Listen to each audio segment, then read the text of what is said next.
성경 봉독하겠습니다. 오늘 우리에게 주신 말씀은 시편 134편 1절에서 3절 말씀입니다. 구약 성경 901쪽쯤에 있습니다.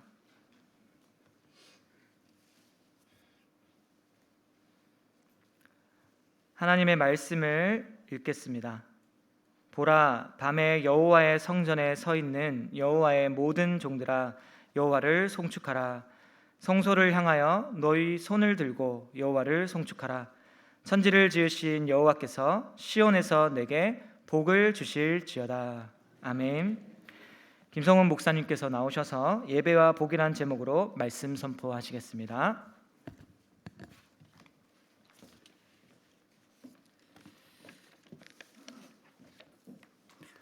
우리 예배 자리로 나오신 여러분들 환영합니다. 예배는 하나님께서 우리를 부르셔서 회집하라고 해서 하나님의 부르심에 응답하여서 우리가 나온 것이고, 하나님께서는 두세 사람이 모인 곳에 함께 하시겠다라고 그렇게 말씀하셨습니다. 우리가 눈으로 볼 수 없지만 우리 주님의 부르심을 받아서 우리가 예배드리는 그곳에 하나님께서 임재하시고 또 우리 예배를 받으시고 또 우리에게 복을 내려주심을 믿습니다. 오늘 우리가 읽었던 시편 134편은 아주 짧은 장입니다. 성경에서 가장 짧은 장들 중에 하나입니다. 그런데 이 오늘 읽었던 말씀은 우리에게 예배와 복과 관련된 아주 중요한 그러한 말씀을 우리에게 알려주고 있습니다. 우리가 성경을 보시면 시편에는 제목이 붙어 있죠. 그 제목은 언제 이런 시편들이 구약교회가 함께 불렀는가 하는 것을 알려주는데, 134편에는 성전에 올라가는 노래라는 그러한 제목이 붙어 있습니다. 이 말씀은 우리가 구약에는 지금 우리가 매주일 예배를 드리지만 구약에는 항상 매주일 예배를 드릴 수가 없었죠. 그래서 물론 흩어져 있는 곳에서 예배를 드렸지만 성전에는 1년에 3번 올라왔습니다. 그래서 절기가 되어지면 올라와서 6월절 그리고 오순절 또 나중에 우리 추수감사절을 잇는 이렇게 3월, 4월, 5월, 6월 그리고 9월, 10월 초막절에 3번 올라와서 함께 예배를 드렸습니다. 그때에 바로 올라오면서 부르고 또 함께 있으면서 부르고 또 집으로 돌아가면서 부르던 찬송이 바로 시편 성전에 올라가는 노래인데, 120편부터 시작해서 134편까지가 시편 성전에 올라가는 노래라는 제목입니다. 그런데 순서가 다 맞게 되어 있죠. 여러분 120편을 읽어보면 이제 사람들이 3, 4, 5 짝을 맞추어서 성전을 하나님의 부르심에 응답하여서 성전에 올라가면서 부르는 노래입니다. 그에 보면 우리가 시편 120편을 보시면 아주 중요한 내용들이 있죠. 한탄하면서 올라가는 것입니다. 우리가 속이는 혀와 거짓말하는 입술, 그리고 틈만 나면 우리를 공격하려고 하는 그 악한 자들과 함께 우리가 너무 오래 머물렀다라고 그렇게 하면서 메섹에 거물며 게달의 장막 중에 머무는 것이 내게 화로다라고 그렇게 이야기하고 있습니다. 메섹과 게달이라고 하는 것은 바로 이방 사람들을 대표하는 그러한 표현이라고 할 수가 있습니다. 그렇지 않습니까? 우리도 마찬가지죠. 우리도 세상 살아가면 물론 우리의 이웃이기도 하고 또 우리의 친척이기도 하지만 우리는 세상 가운데에 믿지 않는 자들과 살아갑니다. 그러면 거기에서는 온갖 어려움들과 힘든 일들이 있는 것이죠. 그렇게 우리가 1주간 살다가 지친 몸을 이끌고 또 하나님 우리를 부르실 때에 우리도 사실은 동일한 찬송을 부르면서 교회로 나오는 것이죠. 바로 이러한 세상에 오래 머무는 것이 내게 화로다. 그래서 이제 하나님의 부르심에 따라서 하나님이 주시는 위로와 평강과 복을 바라면서 우리가 나아오는 것입니다. 우리가 예배를 시작할 때에 우리가 회개하고 또 하나님 주시는 그런 사죄의 은총을 먼저 선포를 하고 예배를 드리는 것도 그런 것이죠. 우리가 한동안 한 주간 동안 우리가 밖에서 세상 가운데 살아가면서 믿지 않는 세계에 살아가면서 우리도 그 가운데 물들고 또 우리가 여러 가지 알고 또 모르고 지은 그 죄들을 먼저 하나님께 자백하고 사죄의 은총을 받아 주님 앞에 나오는 것입니다. 그렇게 찬양하며 나온 무리들이 이제 성전에 한 주간 또 열흘 정도 함께 머물죠. 그때는 정말 기쁨입니다. 왜냐하면 온전히 하나님의 백성이 하나님의 존재 앞에 나와서 함께 지내는 것이죠. 우리가 읽었던 134편 앞에 보면 133편이 이제 대표적인 그러한 시편이라고 할 수 있는데, 보라 형제가 연합하여 동거하며 어찌그리 선하고 아름다운고, 이런 성경에 펼쳐 놓으시면 133편 바로 있죠. 이제 여기에서 말하는 형제와 연합하여 동거함이라는 것은 바로 성전에서 함께 하나님의 백성이 있는 그 즐거움을 이제 찬송을 하고 있는 것이죠. 우리 예배드리고 함께 교제하는 것이 즐겁죠. 우리는 예배를 드릴 때는 우리가 그렇게 교제하지 못하지만 예배만 드리는 것이 아니죠. 우리가 하나님 앞에 나오면 우리가 다양한 봉사로 또 교제로 주일날 우리가 즐거움을 느끼는 것입니다. 그것이 얼마나 아름다운지 머리에 있는 보배로운 기름이 수염 곧 아론의 수에 물려서 그의 옷깃에 내림을 같고, 이것은 구약의 제사장에게 이제 봉헌식을 할 때 내려오는 것이죠. 구약의 왕과 선지자와 제사장을 이렇게 임직을 할 때에 기름을 붓죠. 뿔로 가지고 이렇게 불을 부르면 그 이렇게 기름이 흘러내리죠. 이것을 우리가 이제 기름 부음이라고 이야기하는데, 바로 오실 메시아를 대표하는 것이죠. 특별히 성전이니까 아론에게 처음 기름을 부을 때처럼, 아론의 제사장에게 기름을 부을 때처럼 머리에서부터 시작해서 기름이 다 옷깃을 타고 내려가는 것이죠. 이것이 의미하는 것은 바로 성령의 충만함이죠.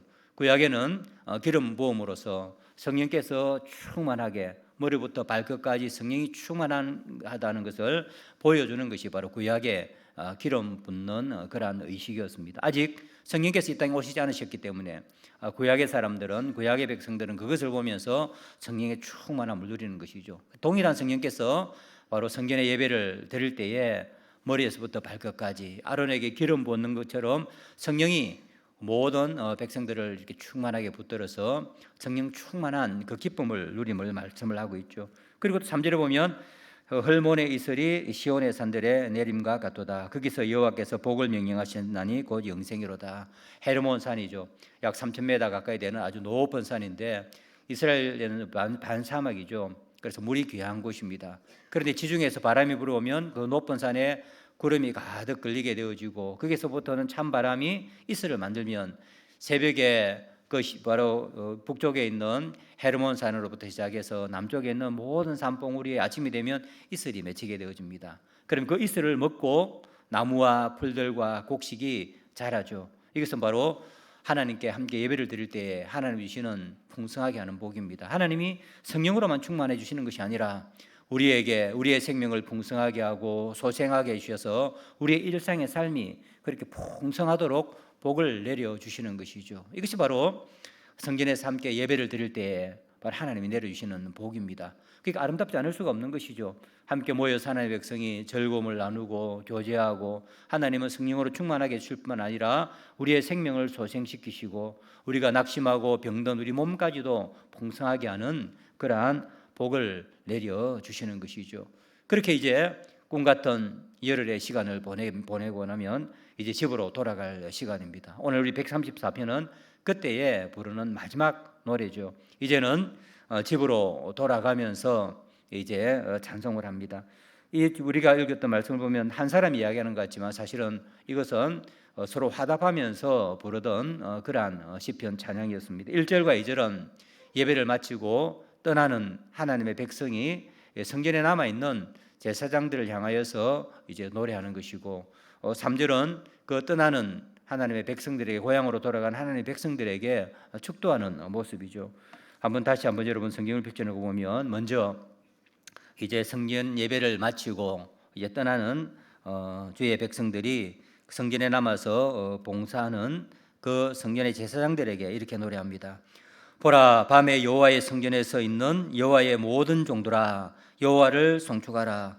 성소를 향하여 너의 손을 들고 여호와를 송축하라. 우리는 떠나가지만 여러분들은 남아서 이 성전에서 계속 하나님께 영광을 돌리고 하나님께 송축을 하십시오 라고 그렇게 이제 노래를 하는 것이죠. 그러면 그 떠나는 사람들에게 제사장 가운데 한 명이 이렇게 3절에 노래를 했습니다.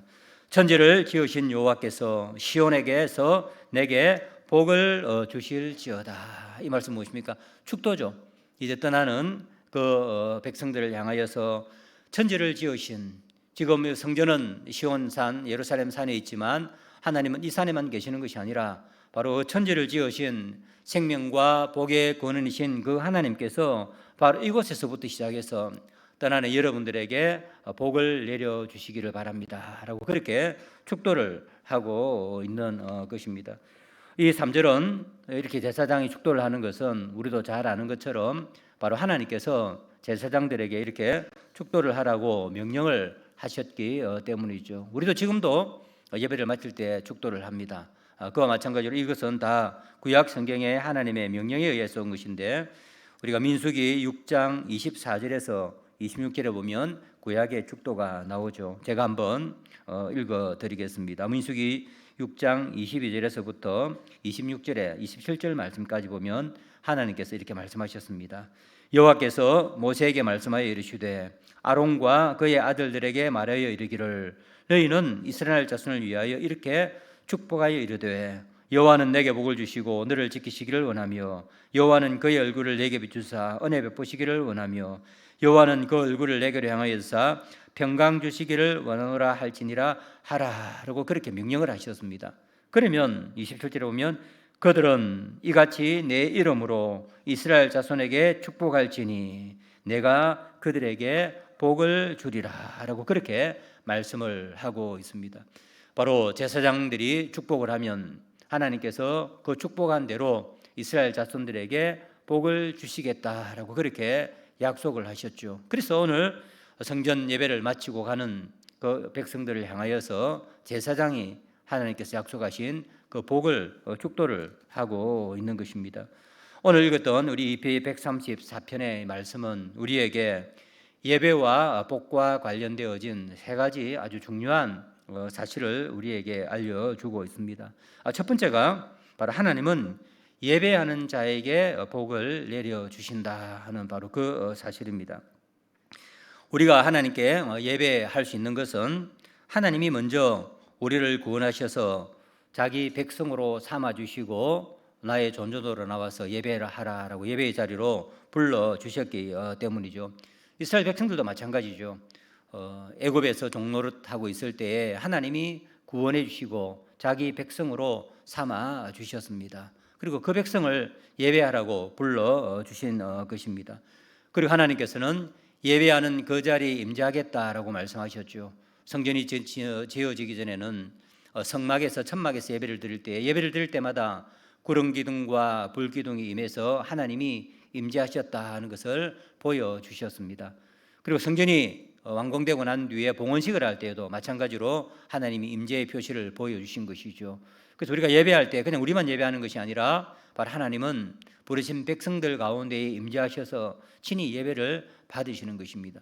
신약에 오면 예수님께서 두세 사람이 모인 곳에는 나도 함께 하겠다 하는 그 말씀이 우리가 신약의 동일한 말씀이죠. 이제는 성전이 필요가 없습니다. 바로 우리가 성전이죠. 그리고 우리가 어디에서든지 예배드리기 위해서 모이는 그곳에 하나님은 임재하시고 우리의 예배를 받아주신다 하는 그러한 말씀인 것입니다. 하나님은 예배 가운데 임재하셔서 우리의 예배를 받으시죠. 그리고 또 우리에게 복을 내려주시는 것입니다. 하나님이 예배하는 자들에게 주시는 복이 바로 오늘 제가 읽었던 민수기에 있는 그 말씀이죠. 예배하는 자들에게 복 약속하신 것인데 첫 번째 내용은 무엇입니까? 하나님이 너를 지키시고 보호하시도록 이런 말씀이죠.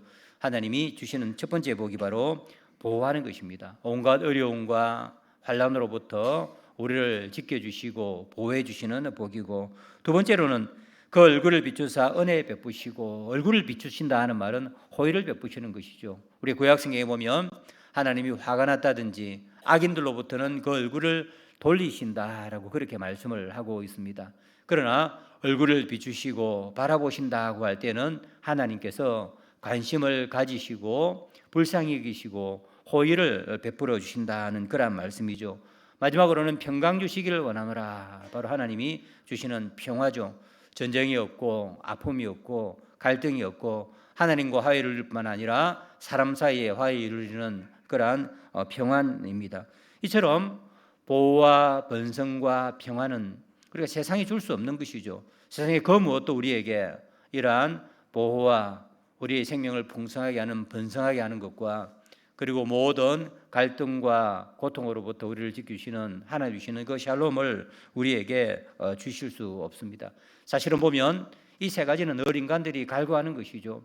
예수를 믿든 안 믿든 모든 사람들이 갈구하는 것입니다. 우리가 한 번씩 가다가 이 유적지에 가보면, 절 같은 데를 가보면 사람들이 그곳에 기와장이라든지 그리고 등이라든지 그리고 여러 곳에 종이라든지 써서 이렇게 매달아 놓은 것을 봅니다. 가면 저는 한 번씩 읽어봅니다. 뭘 사람들이 그렇게 원하고 있는가 보면 요약하자면 다 이 세 가지죠. 거기서 뭐냐면 안전하게 지켜주시고 잘 되게 해주시고 행복하게 살게 해주십시오. 그런데 이것들이 마음대로 안 되니까 다른 종교를 찾아가서 그런 것을 써놓고 그런 것들을 우리가 기원하는 것입니다. 이런 것들은 나라와 그리고 나이와 상관없이 사실은 모든 사람들이 갈구하시는 것이죠. 그런데 바로 이 복은 바로 천지를 지으신 하나님만 우리에게 주실 수가 있는 것입니다. 우상이 어떻게 이것을 줄 수가 있겠습니까? 듣지도 못하고 보지도 못하고 느끼지도 못하고 말하지도 못하는 우상이 그것을 줄 수가 없죠. 다른 인간들, 정치하는 사람들도 이런 것들을 약속하지만 인간들이 어떻게 이것을 줄 수 있겠습니까? 하다 보면 어려움이 생기고 선한 의도든 악한 의도든 해보지만 잘 되어지지 않고, 그래서 우리는 또 선거가 되면 다른 사람을 바꾸어서 그것을 우리가 한번 누려볼 수 있을까, 그렇게 간구를 하는 것이죠. 이것은 오직 하나님만 우리 인간들에게 주실 수 있는 것입니다. 그리고 이 복은 예수 그리스도께서 십자가의 구원을 이루신 이후에 이 민수기에서 약속하신 복은 더 풍성해졌죠. 바로 성부와 성자와 성령 하나님께서 주시는 더 풍성한 복으로 신약 시대에는 밝히 드러나게 된 것입니다. 그런데 하나님은 이 복을 언제든지 주실 수 있죠. 우리가 집에서 개인적으로 기도했을 때 주실 수 있고, 그래 우리가 불쌍하기 때문에 하나님도 주실 수가 있습니다.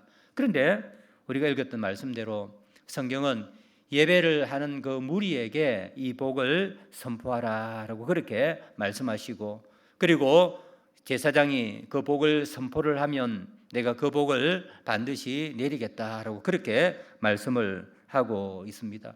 하나님은 언제든지 복을 주실 수 있는 분인데 왜 예배로 모인 그 사람들에게 복을 선포하라 하고 예배를 드리는 그 사람에게 이러한 복을 주시겠다라고 그렇게 말씀하셨을까요?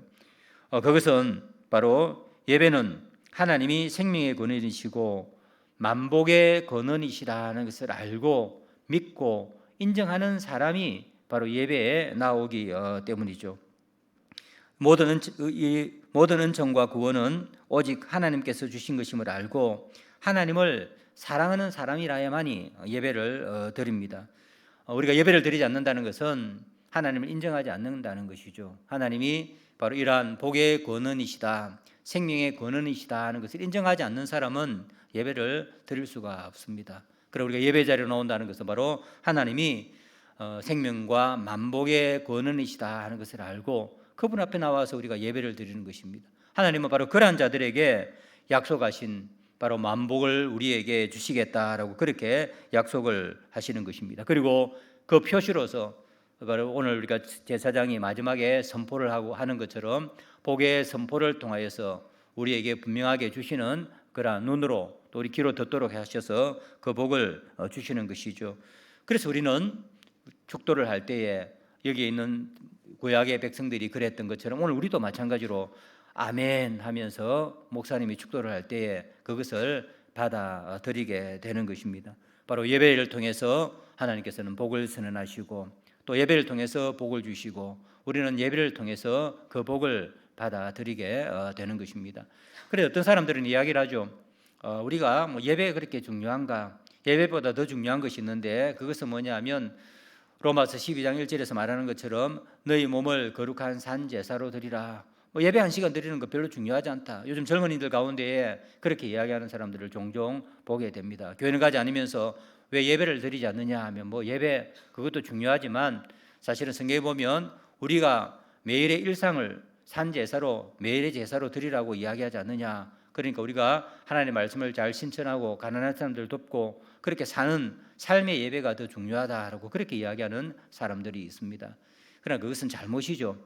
왜냐하면 예배 때 주시는 하나님의 복을 받지 아니하고 하나님을 경외하는 그러한 일을 하지 못하는 사람이 정말로 하나님으로부터 복을 받아서 산제사로 살아갈 수가 있겠습니까? 그런 일은 가능하지 않는 것이죠. 하나님 주시는 복을 받지 못한 사람이 어떻게 산제사로 자신을 다른 사람들을 위해서 내어드리고 일상의 삶을 그러한 예배의 삶으로 살아갈 수가 있겠습니까? 그런 사람들 만나서 이렇게 이야기하다 보면 대부분 다 핑계에 불과한 것이죠. 그리고 그렇게 생각하는 사람은, 예배에 참석하지 않는 사람은 얼마 가지 않아서 믿음이 약해지고 심지어는 믿음에 파산하게 되어지고, 그가 이야기하는 것처럼 하나님께 영광을 돌리는 산제사로서의 삶을 살아가지 못하는 그런 것들을 우리가 보게 됩니다. 왜냐하면 하나님은 예배하는 자에게 그러한 삶을 살 수 있는 능력을 가질 수 있도록 복을 내려주시기 때문입니다. 오늘 여러분들은 정말 복된 자들입니다. 왜냐하면 하나님, 만군의 하나님, 우리의 생명을 주시고 만복의 권원이신 그 하나님을 우리가 믿고 또 알고 인정하고 나와서 하나님을 경외하면서 예배를 드리고 또 하나님이 주시는 그러한 복을 받기 때문입니다. 하나님 예배 가운데 임재하셔서 우리에게 풍성한 주시는 그러한 복을 받는 여러분들이 다 되기를 바랍니다.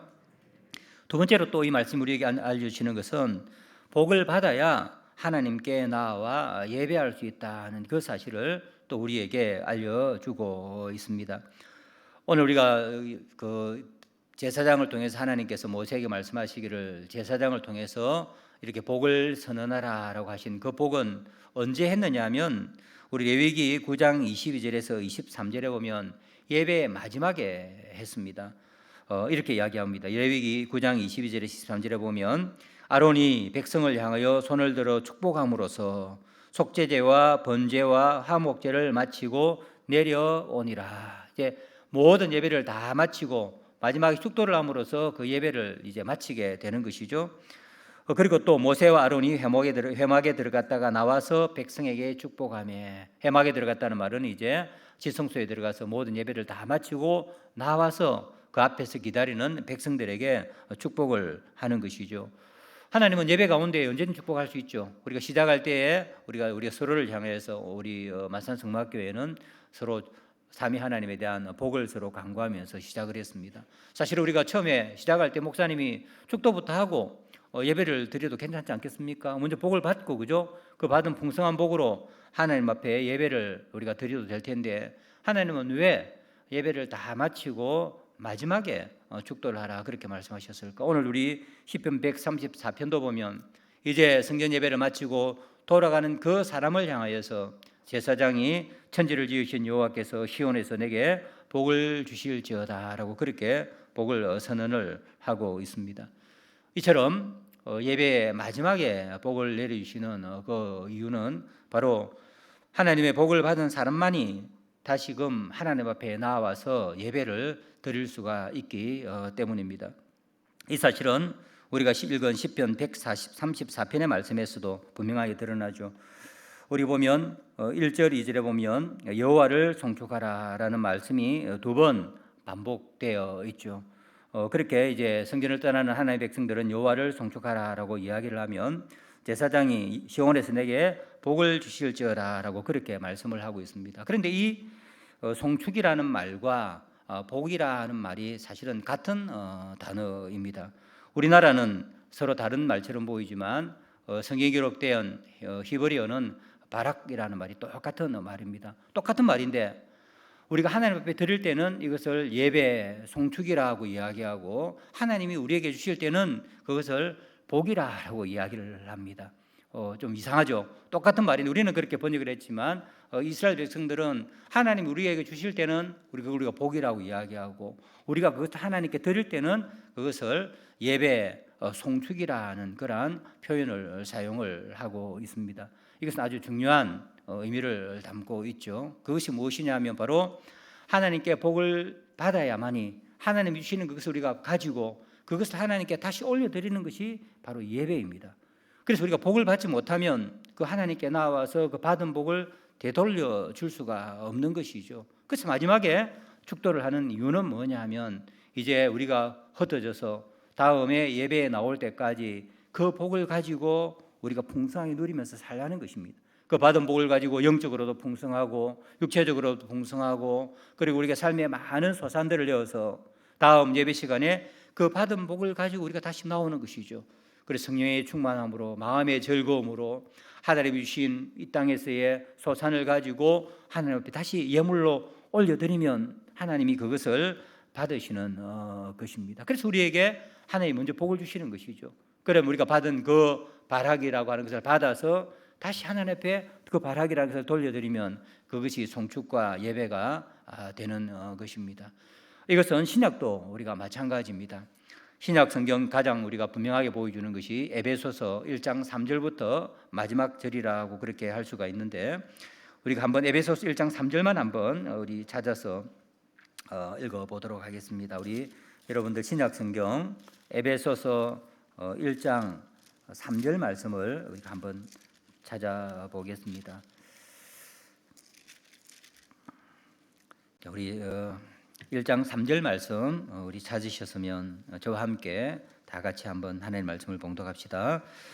찬송하리로다. 하나님 곧 우리 주 예수 그리스도의 아버지께서 그리스도 안에서 하늘에 속한 모든 신령한 복을 우리에게 주시되, 그러면서 그 이후에 14절까지 성부 하나님이 주시는 복, 성자 예수님께서 주시는 복, 성령 하나님께서 주시는 복을 이야기를 하고 있는데, 여기도 보면 먼저 찬송하리로다 하는 말이 있죠. 이게 바로 율로게오라고 하는 헬라어입니다. 신약 성경은 히브리어가 아니라 헬라어로 사용되어졌으니까. 그리고 또 모든 신령한 복을 우리에게 주시되라고 할 때도 똑같은 율로기어라는 그런 말이 사용되어졌습니다. 신약도 똑같죠. 바로 삼위 하나님 주시는 복을 그대로 율로기어라는 말을 쓰는데, 그것을 우리가 가지고 하나님 찬송할 때도 똑같이 율로기어라는 말을 씁니다. 다시 여기도 우리 구약에 있는 것과 똑같은 말씀인데, 삼위 하나님이 우리에게 주실 때, 우리가 그것을 받을 때는 우리가 그것을 복이라고 부르고, 그 받은 그 복을 가지고 다시 하나님께 예배로, 경배로 영광을 돌려드릴 때에 그것을 경배, 예배라고 그렇게 부르는 것입니다. 바로 그것 때문에 하나님은 마지막에 우리에게 복을 선언을 해주시는 것이죠. 이제 너희들 그 받은 복을 받았고 너의 일상으로 돌아가서 그 열심히 살아라는 것입니다. 복을 누리고 살고 그 받은 복을 가지고 다음 주일날 또 다시 나와서 나에게 예배를 하라라고 그렇게 하나님은 우리에게 복을 주시는 것입니다. 이처럼 성경은 복과 예배에 같은 단어를 사용하여서 하나님의 복을 받아야 하나님께 나와 예배를 드릴 수 있다는 사실을 우리에게 알려주십니다. 하나님의 보호와 호의와 평안을 얻지 못한 사람이 예배에 나와 하나님께 찬송과 영광을 올려 드릴 수가 없습니다. 삼위 하나님이 예수 그리스도 안에서 베풀어 주신 구원의 은혜와 사랑을 받지 못한 사람이 하나님께 나와 신령과 진정으로 예배를 드릴 수가 없는 것입니다. 예수 그리스도의 은혜와 하나님의 사랑과 성령님의 교통하심이 함께하는 복을 받아야 우리는 다시 나와 하나님께 예배를 드리고 하나님께 온전한 영광과 경배를 드릴 수가 있는 것입니다. 그래서 하나님은 자기 백성이 신령과 진정으로 온전한 예배를 드리도록 먼저 복을 내려 주시는 것입니다. 예배는 복을 받은 자들이 받은 복을 가지고 나와서 하나님께 드리는 것입니다. 그래서 예배를 통해 복을 받지 못하면 믿음이 식어버리고 하나님이 받으시고 기뻐하시는 영적이고 진정한 예배를 드릴 수가 없는 것입니다. 우리가 코로나로 인하여서 오랫동안 제대로 예배를 드리지 못했죠. 많은 교회들이 어려움을 당하고 있습니다. 어떤 사람들 한국 성도들의 약 3분의 1, 적게는 4분의 1 정도가 요즘 예배를 드리지 않는다라고 그렇게 이야기를 하고 있습니다. 우리 마산 성산교회는 어떻는지 모르겠습니다. 가장 어려움 당하는 사람 누구죠? 믿음이 연약한 사람들이죠. 믿음이 강한 사람들은 그래도 온라인으로도 예배를 드리고 게으르지 않고 우리가 예배를 드리다가 예배가 회복되니까 하나님 앞에 다시 나왔죠. 받은 복을 가지고 나온 것입니다. 그런데 믿음이 연약한 사람들은 예배를 드리지 않고 한 번 드리지 않고 두 번 드리지 않고 그럼 믿음이 식어버리는 것이죠. 하나님이 주시는 복을, 예배를 통해 주시는 복을 받지 못했기 때문에 그 받은 복을 가지고 나올 수 있는 여력이 계속해서 약해져 버렸기 때문입니다. 그럼 우리는 힘들더라도 먼저 우리 하나님 앞에 나와야 되는 것이죠. 그래서 나와서 예배를 드릴 때 하나님이 우리에게 복을 주시고 그 받은 복을 가지고 우리는 또 열심히 살아서 그 다음 주일날에는 더 즐거운 마음으로 그 받은 복을 가지고 나와서 예배를 드릴 수가 있는 것입니다. 오늘 여러분들 예배에 나온 여러분들은 정말 복된 자들입니다. 하나님께서 복을 주실 것이고 그 복을 누리고 또 나아가서 다음 주에 나와서 더 즐거운 마음으로 하나님께 신령과 진정으로 예배를 드릴 수가 있을 것입니다. 혹시 우리가 코로나로 인하여서 믿음이 약해지고 흔들리고 하는 그러한 사람이 있다면 우리가 찾아가야 되는 것이죠. 그분들을 다시 교회로 인도해 내어야 합니다. 그래서 우리가 함께 예배를 드릴 때에 바로 영원히 소생을 하는 것이죠. 하나님의 주시는 그 복을 받아서 그 마음이 회복이 되어지고 그의 삶이 풍성한 은혜를 누리고 그래서 다시금 또 하나님 앞에 나와서 예배를 드리는 그러한 은혜를 누리게 되는 것입니다. 그래서 우리가 먼저 믿음이 더 견고하고 이 복을 받아 누리는 여러분들이 주위에 우리 성도님들 가운데에 코로나가 끝이 나고 예배를 드릴 수 있음에도 불구하고 나오지 않는 사람들을 권고하고 위로하고 또 권면해서 하나님 앞에 예배를 드리도록 인도를 해야 하는 것입니다.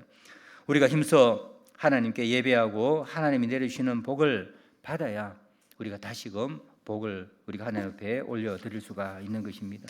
마지막으로 세 번째로는 우리가 복을 받아야 또 복의 전달자가 될 수가 있습니다.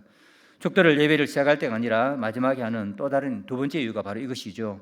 그것은 뭐냐면 하나님의 백성이 복을 받고 우리가 일상으로 돌아가 하나님이 주신 복을 다른 사람들에게 나누어 주고 전달하라고 우리에게 이 복을 주시는 것입니다. 그래서 우리 같은 교회 보면 마지막에 축도를 하고 난 뒤에 파송하죠. 이제 세상으로 나아가라라고 그렇게 파송 선언을 합니다. 이제 그 복을 받아서 우리만 누리는 것이 아니라 그 받은 영적이고 육적인 모든 신령한 복을 가지고 나아가서 주위에 있는 사람들에게 그 복을 나누어 주라라는 바로 그러한 의미인 것입니다. 하나님은 예배자들이 복을 받고 돌아가 만나는 사람들에게 그 복을 나누어 주어 하나님이 어떠한 분이신지를 전하고 하나님께 영광을 돌려드릴 수 있도록 우리에게 복을 내려주십니다. 하나님께서 붙이시는 복을 받은 사람은 하나님의 선하심과 인자하심을 드러내고 전할 수가 있습니다. 예수 그리스도의 은혜와 하나님의 사랑과 성령 안에서의 교제의 기쁨을 충만히 누리는 사람은 바로 복음을 전할 수가 있는 것이죠. 그런 사람을 보고 그런 사람을 통해 하나님을 알지 못하는 사람이 하나님이 살아계신 모양이다. 정말 하나님은 선하신 모양이시다. 저 사람은 교회를 다니는데 저렇게 뭔가 항상 기쁘고 그리고 마음이 얼굴을 보면 무언가 천사는 우리가 보지는 않았지만 그 마음이 천사와 같이 선하고 하는 일도 보면 형통하게 정말 잘 되는 것들을 우리가 보게 되는 것이죠. 뿐만 아니라 그의 의로운 삶도 보게 되는 것입니다. 그것을 보면서 정말 하나님은 살아 계시는 모양이구나. 또 예수 믿는 사람들은 정말 정직하게 살고 하나님 주시는 복을 받는 모양이구나 하고 알게 되겠죠. 그때 우리가 그 사람들에게 예수 믿읍시다. 우리가 믿는 그 하나님을 당신도 믿고 영원한 생명을 얻고 복을 누리게 되기를 바랍니다 할 때 전도가 힘을 얻게 되는 것이죠.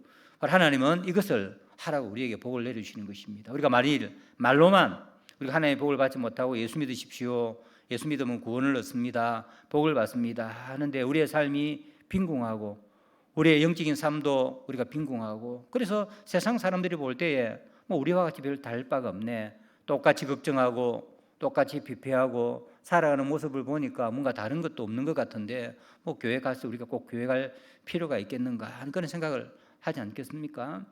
그런데 하나님 우리가 주시는 우리가 복을 풍성하게 받을 때에 바로 세상 사람들은 우리 가운데에 뭔가 다른 것이 있다 하는 것을 알아차리는 것이죠. 그리고 우리가 그것을 바로 예수님 때문에 그렇다. 그리고 하나님이 우리에게 복을 주셨기 때문에 이 어려움과 힘든 가운데서도 평안을 누리고 이렇게 우리가 다른 사람들에게 나누어주고 어렵고 정직하게 살 뿐만 아니라 바로 이런 가운데서도 하나님이 우리에게 풍성한 삶의 복들을 내려주신다라고 우리가 그런 고백을 할 때에 사람들은 나도 그 하나님을 한번 믿어보겠다라고 나오게 되는 것이죠. 바로 그것 때문에 하나님은 예배 시작할 때가 아니라 예배 마지막 마칠 때에 복을 내려주시는 것입니다. 하나님의 백성이 복을 받지 못해 삶이 피폐하고 영적으로 가난하면 하나님의 능력과 선하심은 드러나지 않습니다. 하나님의 복을 받지 못한 사람이 다른 사람들에게 복을 나누어 줄 수가 없는 것이죠. 우리가 영적으로 충만하고 왕성하고 활기 넘치는 삶을 살며 복을 나누어 줄 때 하나님이 어떠한 분이신지 드러나게 됩니다. 하나님은 그런 복된 삶을 살라고 예배를 마치고 일상으로 돌아가는 우리에게 복을 내려주시는 것입니다. 그래서 우리는 목사가 축도를 할 때 목사가 복을 기원하는 것이 아니죠. 목사가 복을 주는 것도 아닙니다. 목사가 무슨 능력이 있어서 그렇게 하겠습니까? 그래서 오늘 우리가 구약에서 보았듯이 하나님이 바로 목사를 통해서 선언을 하면 내가 하겠다는 것이죠. 하나님의 선언을 말씀을 목사가 대신 전하는 것처럼 하나님이 내려주시는 복을 대신 전하는 것입니다. 그때 우리는 아멘하며 받아야 되는 거죠. 저는 가끔 궁금합니다. 목사가 마지막 축도할 때 여러분들은 아멘하면서 또 반주가 나올 때 어떤 생각을 하고 있는지 잘 모르겠습니다. 어떤 분들은 이제 예배가 마쳤다, 드디어 집에 가는 시간이다, 그렇게 생각하는 분들도 있을 것이고 주로 그렇게 하죠. 어떤 분들은 축도가 마치자마자 총알같이 가는 분이 있습니다. 차를 빨리 빼야 되니까, 또 다른 일 때문에. 그렇게 해서는 안 되죠. 그 예배를 할 때는 정말 여러분들 그 복을 주시는 걸 아멘으로 받아야 됩니다. 그건 하나님이 약속이죠. 그리고 내가 그렇게 축도를 하면 반드시 주겠다라고 이야기를 하죠. 그때 오늘 우리가 읽던 오늘 설교 말씀을 통해서 배웠던 것을 기억하는 것이죠. 예, 하나님, 이 복을 약속하신 복을 주십시오. 그 복을 제가 누리게 하여 주십시오. 다음 주일날 올 때는 더 풍성하게, 더 기쁨으로 찬양하며 더 많은 것들을 하나님 앞에 드리며 더 많은 것들을 가지고 하나님 앞에 더 진성으로 예배할 수 있도록 하나님 그 복 주십시오. 또 거기에 끝나는 게 아니죠. 나가서 제가 만나는 사람, 믿지 않는 사람, 나의 직장과 가정과 나의 마을과 동네 그 모든 사람들에게 하나님 이 복을 나누어 주게 하여 주십시오. 그래서 내가 내 있는 주위에 있는 그 사람들이 풍성한 복을 누릴 뿐만 아니라 내가 전하는 그 복음의 말씀을 듣고 그들도 이 복에 동참하게 하여 주십시오 라고 우리가 그렇게 간절하게 아멘 아멘 하면서 기도해야 하는 것입니다. 그때 하나님은 우리에게 그러한 복을 내려주시는 것입니다. 여러분, 앞으로 이제 목사님이 하나님의 복을 대언할 때마다 여러분들 아멘 아멘 하면서 그것을 받는 여러분들이 다 되기를 바랍니다. 이제 말씀을 전개하겠습니다. 하나님은 예수 그리스도 십자가의 은혜로 우리를 구원해 주시고 자녀로 삼아 주셨습니다. 이것이 제일 큰 복이죠. 하나님 먼저 우리에게 복을 내려 주셨습니다. 그리고 그 하나님은 우리에게 예배로 오라라고 예배로 초청을 하십니다. 우리가 예배를 통해 성령 안에서 하나님과 교제하고 우리에게 신령하고 풍성한 복을 주시기 위해서 우리를 부르시는 것입니다. 하나님은 자신에게 예배하는 자를 사랑하시고 존귀하게 여기시고 풍성한 복을 내려 주십니다. 그 복을 이웃과 나누고 그것을 가지고 하나님께 나아와 예배하고 송축하도록 하기 위해서입니다. 그래서 예배가 없으면 복 주심도 없습니다. 복을 받지 못하면 하나님께 나아와 예배하고 하나님을 송축할 수도 없습니다. 하나님의 복을 받지 못하면 이웃에게 그 복을 나누어 줄 수도 없습니다. 그러므로 구원받아 하나님의 자녀가 된 우리는 마음과 힘을 다하여 예배의 부르심에 아멘으로 나와 예배드리고 예배하는 자들에게 주시는 하나님의 복을 받아 누려야 합니다. 그래야 세상의 복을 나누어주는 복된 삶을 살고 하나님을 송축하며 예배하는 복된 예배자로 살 수 있습니다. 오늘 우리가 이 말씀을 우리가 하나님께서 주셨으니 이것을 우리가 마음에 새기고 더 신령과 진정으로 예배를 드리고 하나님 주시는 귀한 복을 누릴 뿐만 아니라 그 복을 주위에 있는 모든 사람들에게 나누어주는 그런 복된 삶을 사는 모든 성도님들이 다 되기를 간절히 바랍니다. 기도하겠습니다. 하나님 아버지, 하나님 우리에게 먼저 복을 허락하여 주시고 예수 그리스도를 알고 성령을 받아 하나님의 백성으로 살 수 있도록 해주신 것 감사합니다. 그리고 우리에게 복 주시기 위하여서 예배로 불러주신 것 감사합니다. 신령과 진정으로 예배를 드리는 복된 예배자가 되게 하여 주시며 하나님 주시는 복을 받아 우리가 다음 주에는 더 신령한 은혜와 또 감사로 하나님께 예배드리며 또 우리가 받은 복을 모든 위에 있는 사람들에게 나누어 주어 하나님의 영광을 드러내고 또 그들을 주님께로 인도하는 그런 복된 삶을 사는 우리 모두가 되게 하여 주시옵소서. 예수님의 이름으로 기도드리옵나이다. 아멘.